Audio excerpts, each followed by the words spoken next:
Okay, let me thank you very much for coming to this panel discussion. It's going to be wonderful. As you know, the name is What Latinas Need to Do to Be Successful in the United States. And we all need advice in that regard, because to be successful, we need to know from other people who has already done it so that we can get inspired by them. So let me start by introducing our panelists. The first panelist that I'm going to introduce is Carolina Pulido. Carolina is Director of Learning and Development Human Resources for Delhaize America. In this position, she is responsible for creating the strategic direction of the Learning and Development Center of Excellence. She evaluates competency requirements, critical business challenges, external trends, and short and long-term organizational goals to build sustainable solutions that maximize organizational performance improvement. Carolina has been with the company for 8 years. She began her career in human resources as senior corporate recruiter. Since then, she has acted as manager of learning and development before moving to her current role. Prior to joining Delhaize America, Carolina owned her own bilingual recruiting company. She is originally from Colombia. For 3 years, she worked as a freelance simultaneous interpreter, translating live for the local Fox News. Carolina holds a Bachelor's of Science degree in Business Administration from Universidad de La Sabana in Bogotá, Colombia. She lives in Charlotte with her husband, Ricardo, and her children, Elena, 12, and Diego, 15. Please help me welcome to the stage Carolina Pulido.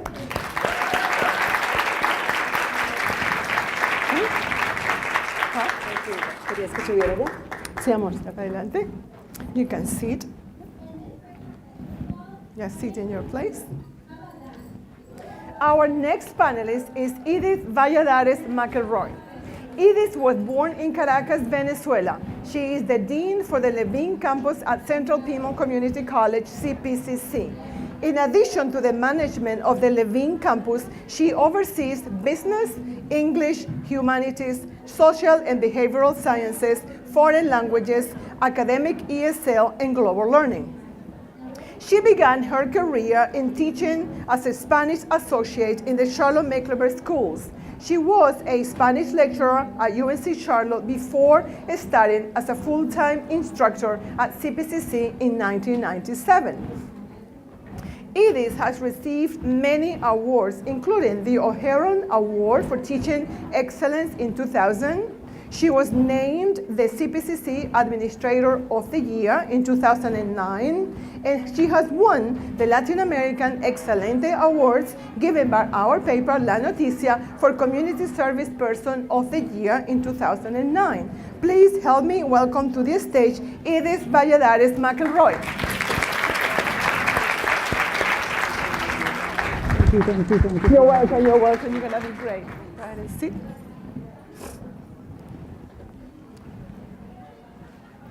Our next panelist is Wendy Pascual. Wendy is the, yes. Fun. Wendy is the co-founder and executive director of Camino Community Center, a nonprofit organization which mission is to equip people to live healthy, helpful, and productive lives. Wendy is originally from the Dominican Republic. There are many Dominican Republicans here. She holds a bachelor's degree in journalism and has postgraduate education in community development. She has more than 25 years of experience working with organizations that bring social awareness and uplift to populations that are often disenfranchised and marginalized. When Wendy moved to Charlotte in 2003, she was 7 months pregnant, spoke no English, and had a great desire to become involved in the community. She began learning English and started to volunteer in several local organizations such as Mi Casa Su Casa, the Latin American Coalition, the Latin American Women's Association, the American Heart Association, Mecklenburg County Public Library, and many others. Wendy states that her dream is to continue to help the community until she sees the equal opportunity for a better life exists for everyone. She is happily married to Eliseo Pascual, and they have 3 energetic boys, Yarince, Nelson, and Marcos. Please help me welcome to the stage our panelist, Wendy Pascual. My precious. Thank you so much, ladies. Thank you so much for the 3 of you for being with us today. It's going to be a lot of fun. Now, let me give you a little bit of background about this panel discussion. Because we come from Latin America and we come to the USA with one dream and one dream only, is to become successful. Because once we have left our families, our language, our country, our everything, our familiar things in our original countries to come to the USA, we do want to make that adventure a success, regardless. So we do make efforts to do that. But to be successful, we need help. So we need to have information that is going to take us to that success. And one of the sources that we are going to use today to be successful is to listen to these 3 wonderful ladies who are very successful in their own field, so that we can get inspired. So that we can say, if Carolina did this and Wendy did it, I can do it too, right? So inspire us. Tell us about you, your challenges, and how you overcame them, and also tell us about opportunities, because as you know, it's not just challenges. You kind of face opportunities in front of you, and you have to know how to take advantage of them, right? So tell us about that, and you can, of course, talk to us about your own experience, your research, or opportunities, information that you have from other friends. Briefly, let me explain very quickly how we are going to do this, the format of the discussion. After I speak, each of the panelists are going to come to the podium, and they are going to talk. And they are going to talk about them, tell us their story.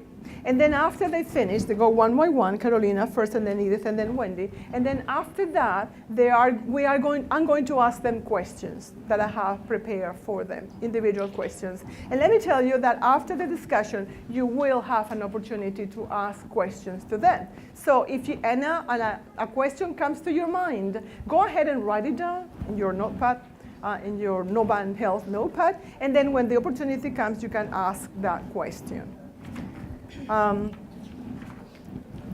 This is one more piece of advice or information. When I ask the questions individually, if any of the other panelists wants to add something and want to make any comment, you are welcome to do that. Just raise your hand, and I will give you an opportunity to make that comment. Okay, so with that said, let me welcome to the podium Carolina Pulido. So I come from a bicultural home. My mother's actually from New York, but I was born and, as Hilda described, raised and educated in Colombia. So I do consider myself more Colombian than American, no doubt.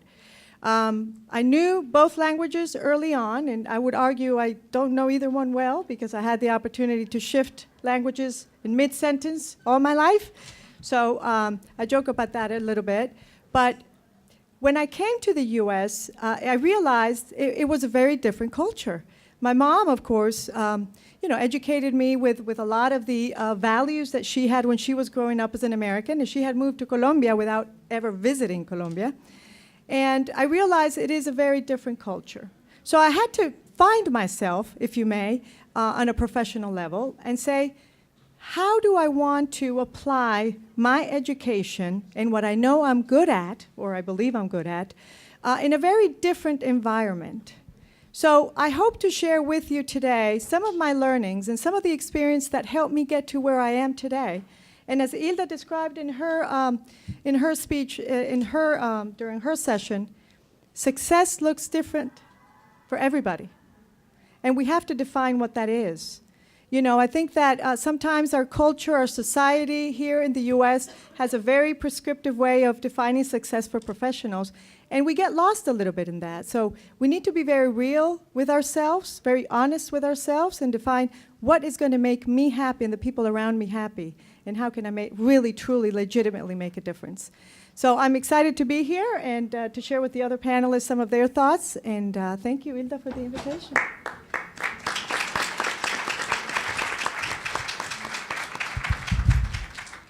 So, why are we here? And what is it that we don't, do we know why we're here? And how do we prepare for the changes that we find? I think that those are the existential questions that we always have, especially us women who wear so many hats. So, my advice to everybody who wants to hear it is that we have to be prepared.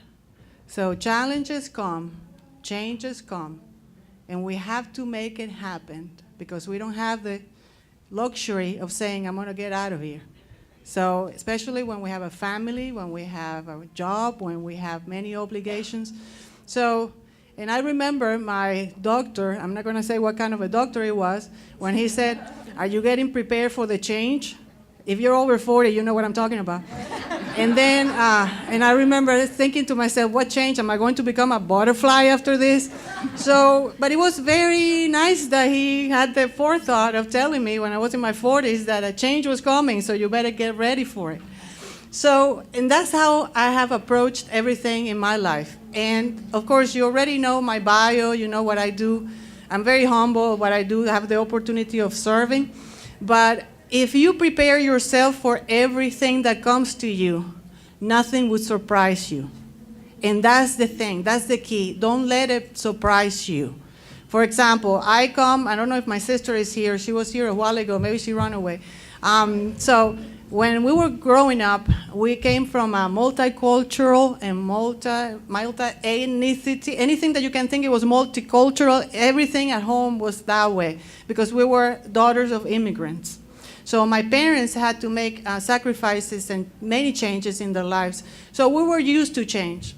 And then I remember when one day my parents decided we're going to move to Europe. And I was in high school. If you remember high school, you know how hard it is for kids to even think about the possibility of making any kind of change. Your friends are behind. I think I had a couple of boyfriends. I don't know, you know, the usual. So I said, oh, well. So here we go. I'm going to have to leave everything that I know, right? And go to another place, and then no less than Belgium. Because for some reason that goes beyond me, my parents thought that it was a good idea. Neither one of us spoke any Flemish. I don't know if you know what Flemish is, but it's a very hard language to learn. So when we got there, I asked my mom, what is the plan? And she was little. That's my sister right there, so she can attest that I'm not lying. So I said, what is the plan? And my mom said, well, we're going to have to make it happen if that's what your dad wants. So instead, my dad had the forethought of bringing us to Spain. Hello, Spanish, Spain, that was easy. And so I think that we adjusted pretty well after that. After we had already adjusted to Spain, then my parents decided, let's go back to Venezuela. Another change, right? So there you have it.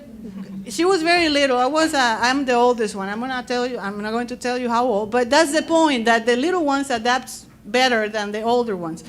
And when we came to the United States, probably we were adults, most of us, with the exceptions of, people who had already had their families that were adjusted to the culture of the United States.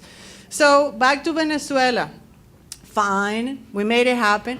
And then it was going to school, because that was another thing. I know that all of us remember my parents never gave us an option of going to school. That was a given. We were going to go to get a university degree no matter what. I don't know. They said, you do whatever you want. It is your opportunity to do it, but you're going to do it. I mean, that was not even, and that's what we do with our kids as well, which is a good thing. So let me ask you something. When you see me babbling too much and I have passed my 5 minutes, please let me know. I have no concept of time. So, and I can speak forever. Remember, I'm an educator, so that comes very easy for me. So then I went to school. I wanted to be an architect. So that was fine. I was in my element. It was so much fun. And then one day, my university lost its accreditation. So after I had already invested about a year and a half of my life and having a good time at it. I mean, I was really good at it. That's something that I wanted to do. I was faced with the challenge, what next? Because my university was closed. And then I ended up going to another university, pursuing an engineering degree, and we were 2 girls in the classes among all those guys. Sorry guys, but in Venezuela, where I came from, it was very clear to me that engineering was not a career that girls needed to pursue. I was told very clearly from the beginning, do you have to be a secretary or a nurse? But yeah, forget about this. So, of course, I tried my best, and then I came to the United States, and my idea was to continue with whatever, architectural technology. I went to CPCC, and then I started taking classes of the arts and decided, well, you know what, maybe I need to change my career, so another change. In other words, is it 5 minutes yet? Am I past my time? Okay. So then, yeah, please let me know, because I can't be here forever to the detriment of others. So, and then when I came to the United States and I decided to change my career, then there was another change. But everything that I did had something to do with preparing for it. Before I came to the United States, I decided to brush up my English skills. So I went to the British Institute in Caracas, so I took English classes seriously. When I thought I was going to go to Switzerland for a moment, I took French classes. That's what you do. When I went to UNCC and I had to prepare myself for something, I remember my dad said, what are you going to study now? Because I transferred from CPCC to UNCC, and I said I had 2 choices, either psychology or French. And my dad said, what are you going to do with French? Teach? Well, guess what? That's what I've been doing since I don't even know how long, right? But I didn't choose French. I took psychology classes. So in other words, everything that I have done in my life, I have prepared for it. Right now, I have the pleasure of serving about 10,000 students at the Levine campus, and I had to prepare myself for that job. It is a challenge, it is a pleasure, but if I have to give you a piece of advice, take the opportunities as they come to you, pursue those opportunities, prepare for them, and give it a shot, because it's worth every single moment of them. And thank you for your patience, and then nobody told me to shut up, so I'm doing it. Was a pleasure and honor to be here to share the panel with those ladies, and also to share my testimony, my story with all of you. When I start involving in the community, people ask me why you came to United States, and I always answer because my husband brought me here. He was the monster. He decided to bring me here because he get a job and I came here. So I blame him for changing my life, to bring me to a country where I have to learn a new language, where I have to get a car and a driver license. That was hard to learn to drive, and use the highway. That was hard. And also, I have to forget that I'm Afro-Dominican and become Latina, and learn what Latina mean, because in Dominican Republic, nobody called me Latina, so I have to learn everything. So it was hard. For a couple of years, I was getting involved, but I was, every night when I get home, dreaming to go back to Dominican Republic. And asking why I'm here. So, I get to a moment when I told myself, you have to find why you are here.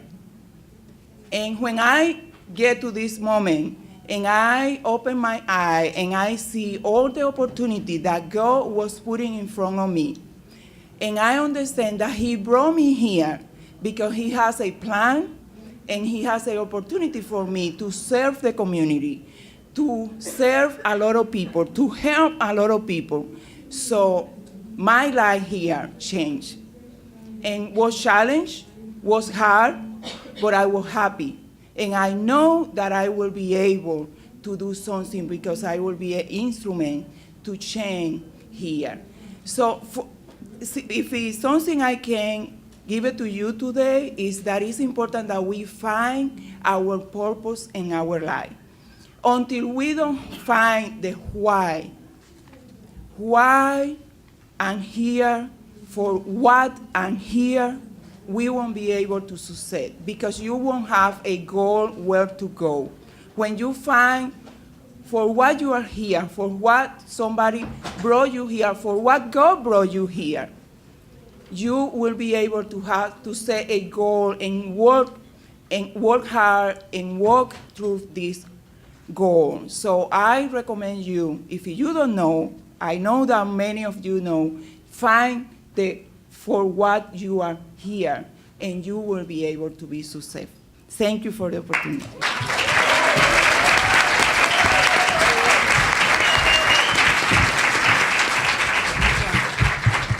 Great stories, great stories. I'm so proud of these three panelists, and we are going to have so much fun. Now that we asked the question, now the first question is going to be the same question for all three of them. And you can answer them in the order that you choose.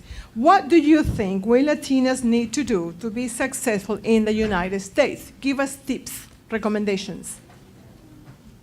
Who wants to start? I can start. You go ahead. Don't give me the chance. I mean, seriously. If I'm I can be here until tomorrow, yes. Oh, she's great. She's great. And she didn't say this, but she is the host of Perfiles Latinos de Charlotte, the TV show.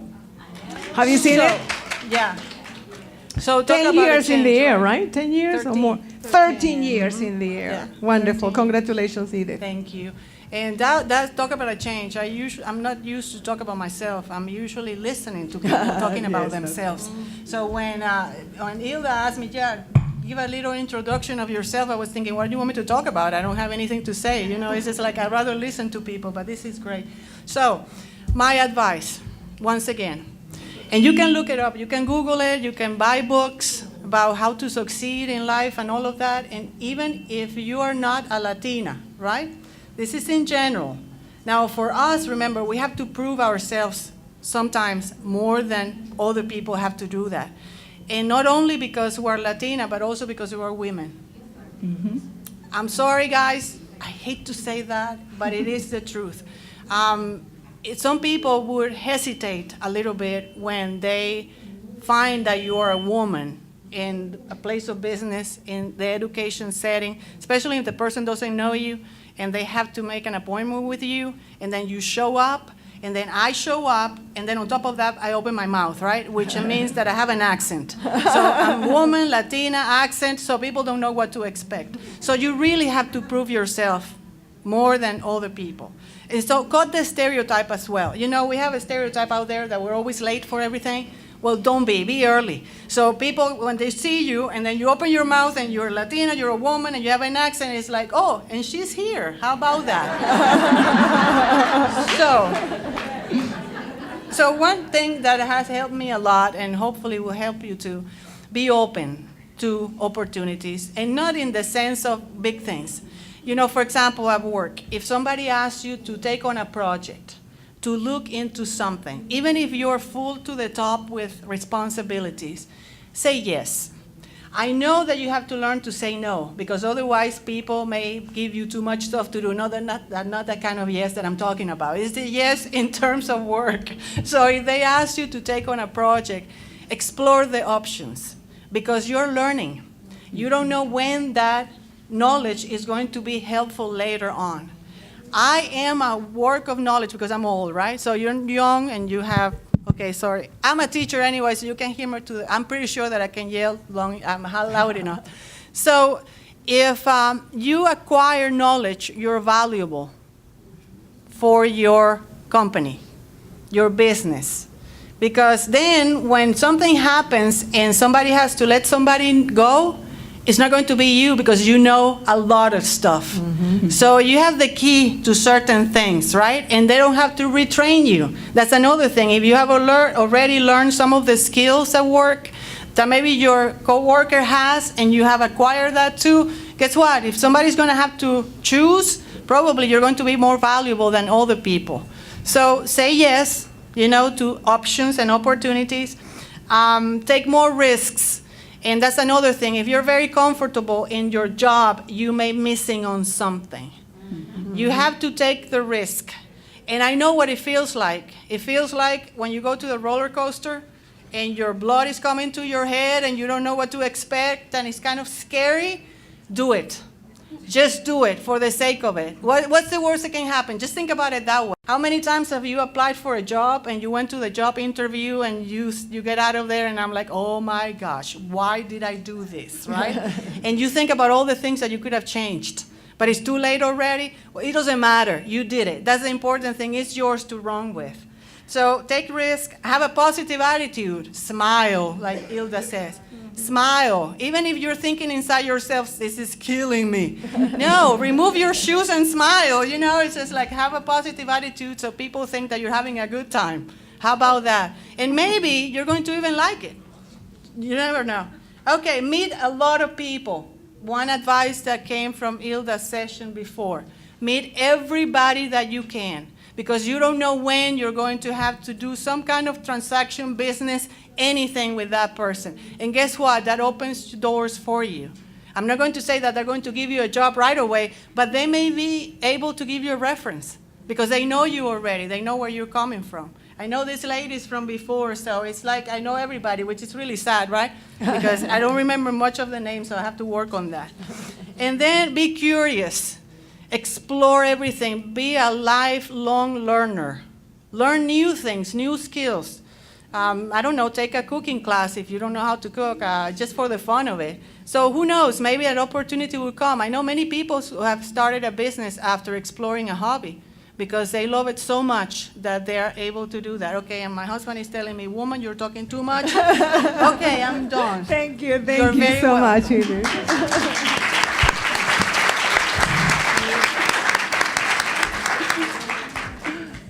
I can go Carolina, next, ahead. yeah. Thank you, Edith. What's so cool about this is even though we all come from very different backgrounds, you're going to hear a lot of common themes, which is a validation that it works. Whatever we're here to share has worked for us and hopefully for you too. I have 5 things I want to share with you as I reflected on that question. The first one we've talked about in other sessions as well is start with the end in mind. What does success look like for you? Okay? Don't let society, don't let friends, don't let anything external to you define it for you. What do you want to accomplish in your life? When you talked about purpose, take it to a deeper dive. What do I want to be proud of, right, to give my kids, and what's that legacy, like you mentioned earlier, that I want to leave? So keep that in mind. What does success look like for me? Define it, okay? The second one is narrow down your options. What I've observed a lot in us Latinas is that we tend to shoot to see what we hit sometimes. So we try anything. And what happens is, even though we know we have the potential to do it, prospect employers don't know that. They don't know you. You're competing with people who are very knowledgeable and specialized in certain areas. So how do you compete with that? Narrow your options. Once you've defined what success looks like for you, you should be able to say, okay, if I want to serve this way, if I want to help this way, if I want to educate, whatever it may be, that's going to narrow your options immediately. So narrow those options. The third one is, again, in support of that, just specialize in it. If you've decided that you want to be an educator or you want to proceed in corporate America, in some type of career in a specific area, educate yourself, right? Learn about it. There's many, many ways. Even if you don't have a university formal education, there's so much. This is the era of information. It's amazing what you can find out there. Webinars, books, conferences, seminars. Find a mentor. We don't do that intentionally sometimes. We always seek out for people that can help us find a job. Well, look at it differently. I want to find somebody who can guide me through an environment that I perhaps don't navigate that well. So instead of looking for something tangible as a job, it's what can I learn from others? How can I seek that mentorship or coaching? The fourth one is plan and prepare. You really cannot come into any interaction or any negotiation or any engagement without knowing. So even if you're looking for a job, you're negotiating your own company, who are you targeting? Who are the people who are going to listen to what you have to say? Learn about it. What is it about this company that attracts me? Why did I come to you, whoever that may be, State Farm, Wells Fargo, Delays America, whatever that may be? What do you, as a company, have, right, that I like, that I know about now, and that I can contribute to? So plan and prepare, okay? And the last one that we often neglect is reflect. We have to be very, very humble about what we've learned along the process. We're going to fall sometimes. We're going to have frustration sometimes. There's going to be obstacles. We need to learn from them and move on, okay? But we have to stop and reflect. We're so much in the go. I mean, you know, when you look at our lives, we're just go, go, go, go all the time. Take a moment to just think about what happened today. What resulted from this conversation? Could I have done maybe this meeting a little different? Whatever it may have been, just take the time to reflect and think about. We don't do that often enough. Those are my 2 cents. Thank you very much, Carolina. Thank you, thank you. Well done. Yes, I think that we are saying the same thing with different words and different perspectives. So I have 3 things. And the first one is the one that I already shared with you. Find your purpose. Purpose. So you are not here because your husband brought you, like me, or because you want to have a house, or because you have political problem or economic problem in your country. You are here because there are a plan for you here in this country, in this moment, in this city. And you have to find this. You have to find what you are meant to do here in Charlotte or wherever you are living. But because in this way, you will be able to choose that. So also you have to believe it. Because sometimes we know that I want to be a businesswoman, I want to be a teacher, I want to be a nurse, but I'm afraid to go for that. So you have to believe that you have the capacity to do it, that you have inside of you the strength, that you only have to go and work hard to do that. But you have to believe it, because if you believe, you can do it. And the other thing is you have to work hard. You have to learn English. That is the first. And it is hard. Look at me. Look at me. It's hard to learn English. We get afraid when we have to talk. I thank Hilda.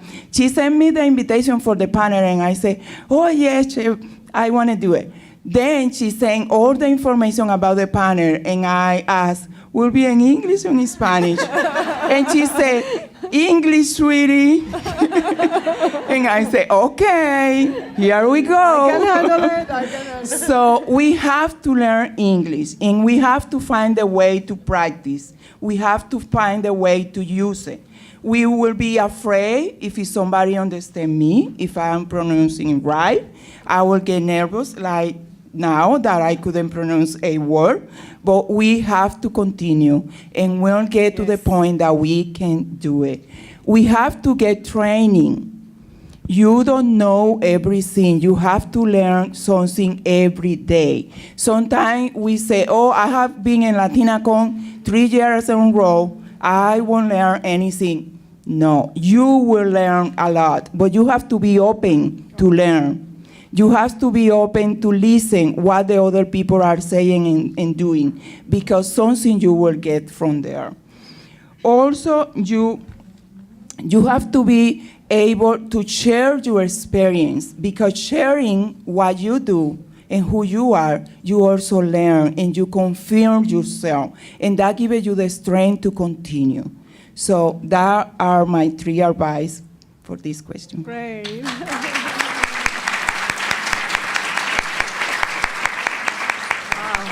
Great. Great advice. Great advice. We need to write it down and follow it. Now, let's start with the individual questions, and I'm going to start with you, Carolina. It has been said that in order for us Latinas to be successful in the United States, we have to adapt to the American culture. How do you think we can balance integration into the American culture with our own Latino culture? I actually love that question, and I will give you my very personal, perspective of it. I shared earlier that I am blessed to be bicultural, truly bicultural. So I always tell people I have the best of both worlds, because in my life I've had to integrate those two cultures. But I also shared that when I moved to the US, it was different, because I had lived from 0 to, 26 years old in Colombia. Of course, I've come for vacation and stuff like that. So I did experience some differences, and this is what I can tell you. Adapting to a new culture means different things to different people. I think the biggest thing is learning about the culture, okay?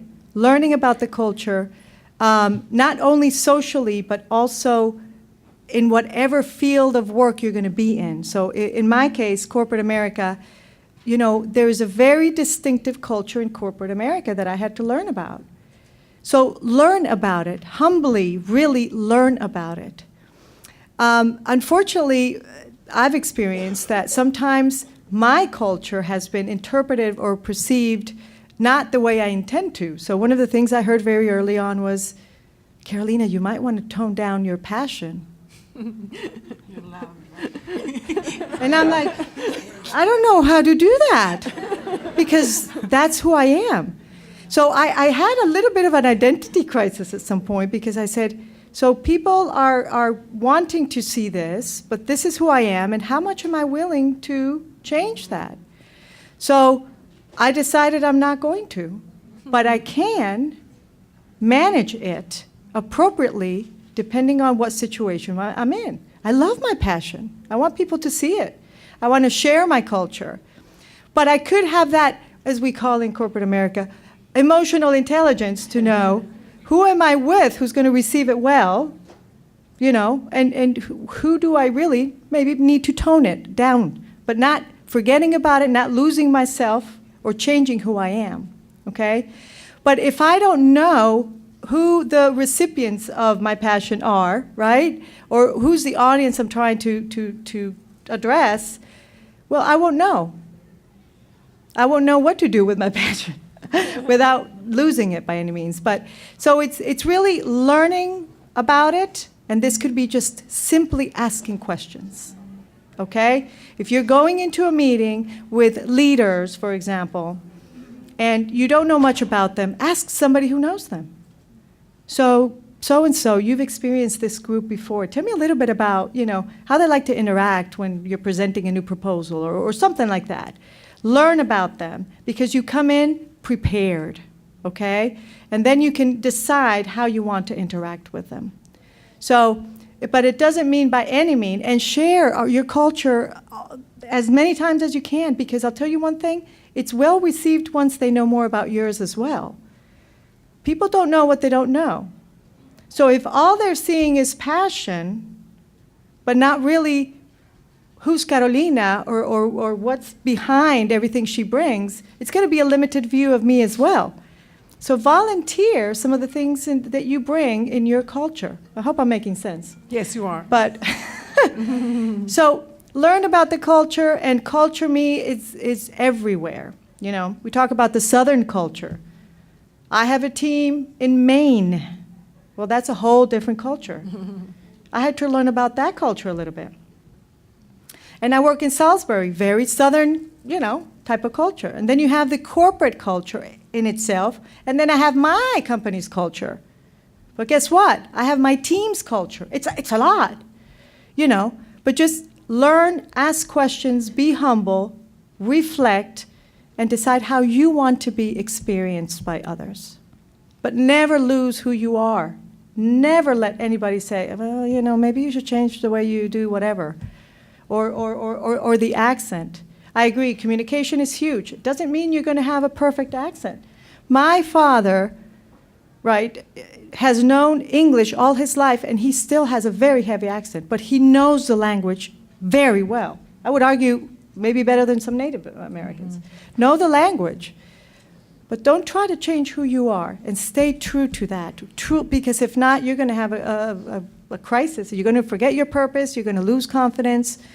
So that's my advice to you. Thank you. Thank you so much, Carolina. That was wonderful. That was good. Now, okay. My next question is to Edith. Edith, do you believe that we need to develop a mentor who can guide us in the right direction, give us advice, open doors for us in order to be successful at work? I think that mentorship can be interpreted in different ways. You can have a formal mentor at work in which you arrange for somebody to be a person who is going to guide you, so you can meet with that person periodically. You can learn from that person. You can ask questions. That person can give you input. So, and many companies have that kind of relationship. At Central Piedmont Community College, we used to have that with new instructors. And I used to be one of those mentors. And I had, if I remember correctly, 3 mentees, in a period of time. And my role was to advise them on the culture of Central Piedmont Community College, because they were already instructors in other places, and they were newly hired to CPCC. So I had to introduce them of the things that we do that are different at CPCC, meaning our students, the diversity of our students is many different from, it can be at other institutions, the way that we do our procedures, our policies, etc. So that program may be already in place in your institution, and you decide that you would like to participate in that. Also is the informal mentorship. And that is when you have somebody that you really admire and that you want to be like that person. And maybe you don't have the time to talk to that person periodically, like meeting with them once a week. Maybe the person doesn't have the time to do that with you either. So because everybody is different, you have obligations, they have obligations, but think about what you admire about a specific person and try to emulate their behavior. You can observe the behavior. You can try to figure out if that's what you want to do. I tell you something, in my case, I was, like I said, I had a psychology major, and I started working at CMS. And I started working with kids with learning disabilities, and that broke my heart, because those kids were beautiful kids. They were so sweet, and then I would teach them something one day, and the next day they would have forgotten everything. And my training was supposed to be to accept that that was going to happen, but emotionally I couldn't handle it. So I went back to school with the intention of getting a degree in literature, Spanish literature, and teaching adults. And one of my instructors, Dr. Resnick, that I'm always going to remember, he was the guy that I wanted to be like. He was the person that taught in a way that I could be familiar with. It's like, that was me, but he was a guy. He was older. He didn't have any hair, But anyway, it was the guy that I wanted to be like when I grew up. And so that's the person that I wanted to be, and I did everything possible to be like him. So that was my mentorship, and it was a little bit informal, like I said. So it doesn't have to be very structured. It can be something, it can be one of your teachers, one of your professors. Remember the first teacher that you had that you said, oh, I like this person as a teacher. So think about it. You always can find somebody in life. Maybe you can find a politician. I don't know. I won't be there. Yeah, maybe not. So, Thank you very much. So seek out something. And if you have the opportunity of having a formal mentor, great. If you don't, just try to find somebody that you can identify with, and then try to emulate behaviors that are positive. Great. Whatever you want. Thank you. Thank you very much. Great. Let's see, Wendy. Wendy, could you please talk to us about the 3 main issues that the most needed members of our community, who are maybe your clients at Camino Community Center, face? What do they face on their road to success? You see, I put my glasses because I want to read now. So I think that the first one is the self-isolation. Because I don't know English, because I don't have paper, because I don't have car, because I'm a woman, because I'm young, because I'm old. So we always find a way to justify to stay in my comfort zone and not to go out. Stay alone or with the people that are from my same culture, from my same group. So that's why we see all Mexican are together. All Dominican, woo, we are together. All Colombian, all Venezuelan. So we go in the group of people that we know and that they know us and they are like us. So we isolate because we don't want to fit the change to be with somebody that is different than me and that I have to learn how to work and communicate with this person that is different than me. So the second one, the language, of course, is a big challenge. It's hard for us, especially when we get here older. It's hard to learn a new language, but it's possible. We can do it. I do it. You can do it. When I can tell you, when I came here 12 years ago, the only word that I know to say was thank you, I'm hungry. Thank you, I'm hungry.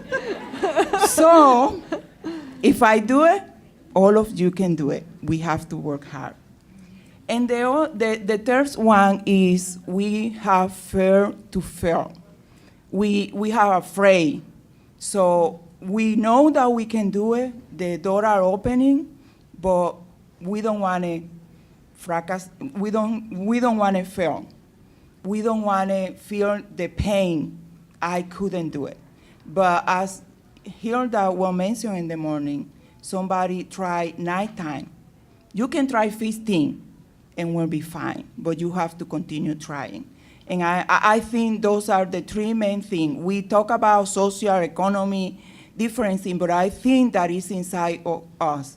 We isolate, we don't do what we have to do for learn the language, and we are afraid to fail. Thank you, Wendy.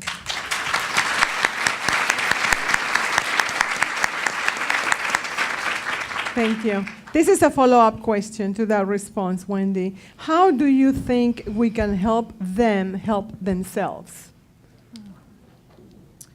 I think that who already claimed the letter, we have to be mentor for them. Mm-hmm. We have the calling, we have the responsibility to share the information, to be role model for the other. I want to call a quote from Mr. Muhammad Ali that says, "It is lack of faith that makes people afraid of meeting challenge." So we have to pass the faith. We have to embrace, we have to motivate, encourage people. We have to share with them that it's possible, that is hard but possible, and create opportunity for people to grow. Be mentors, open door, like Hilda, like Cristina La Paz, like Astrid Chirino, Angeles Ortega, and many other women do for me. I want to do it for many women today. I think that when we are doing something, we not only have to think about what I'm accomplishing, but I have to think about what door I'm open for the people that come in behind me.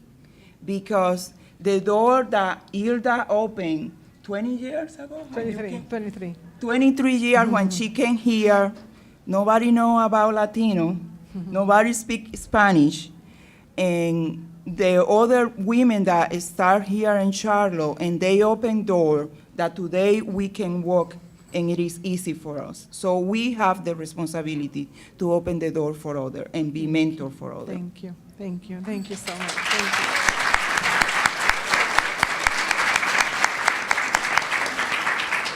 Okay, great, great. It seems that we have to kind of move a little bit faster. Is that right? What are you saying, 2 minutes? Okay. Well, Carolina, what talent do you recommend to a Latina to polish or work on if she wants to be successful in corporate America like you? Okay. Well, as I thought of this question, I wanted to shift the answer a little bit, and here's how. I think we all conceptually know what things we need to not be good at, but the things that we need to demonstrate. So we've talked about them: communication, presentation. We're going to research, the company that we're going to apply for. But I want to shift my answer a little bit. One of the things that we often do as human beings, but I think that we are very hard critics on ourselves, Latina women, is we tend to focus on the things that we don't have. In other words, the weaknesses. Okay? We often go to a job interview and they may or may not give us feedback of why we didn't get the job, and it's things that we may not have. But what I'd like us to think about is, what are we good at that we want to strengthen and sell, okay? Because we don't do that. We focus on what we don't have, what we don't know, and then we spend so much energy trying to perfect those while we neglected what we are good at. So focus on the talents. We all have gifts. We've all been given gifts, and I do believe we have a responsibility to use them. So find out what they are.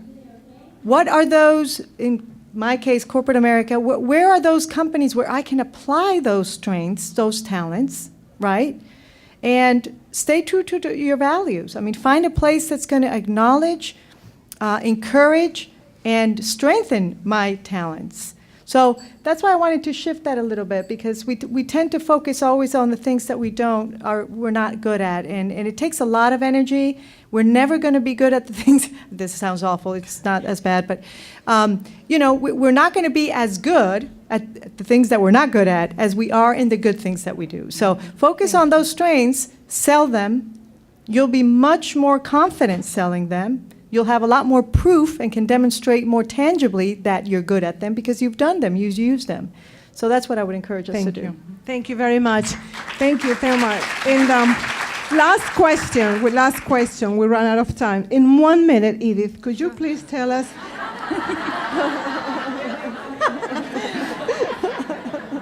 It helped. She gave me the advice. How far can a professional Latina aspire to go in her career? Are there leaders in the community ready to help her go all the way to the top, like you do? Yes, ma'am. And so think about the women in the United States who have position in business, in education, in politics that have gotten there. Just look around. I mean, you Google them if you want to. It's very simple. Here in Charlotte, we have the example. We have Hilda, we have Astrid, we have so many. Angeles, we have made it. So it is possible. And how far can you get? As far as you want to go. And don't let anybody tell you otherwise. It's not like you have the option. No, it's not an option. This is what I want. And you can get there. Now get your support, your family, your friends, your husband, who needs to support you a lot because you know how it is. Clean, and I you think heard that's it. Yes, and you can go anywhere that you want to go. In the community, you have try to involve yourself as a mentor.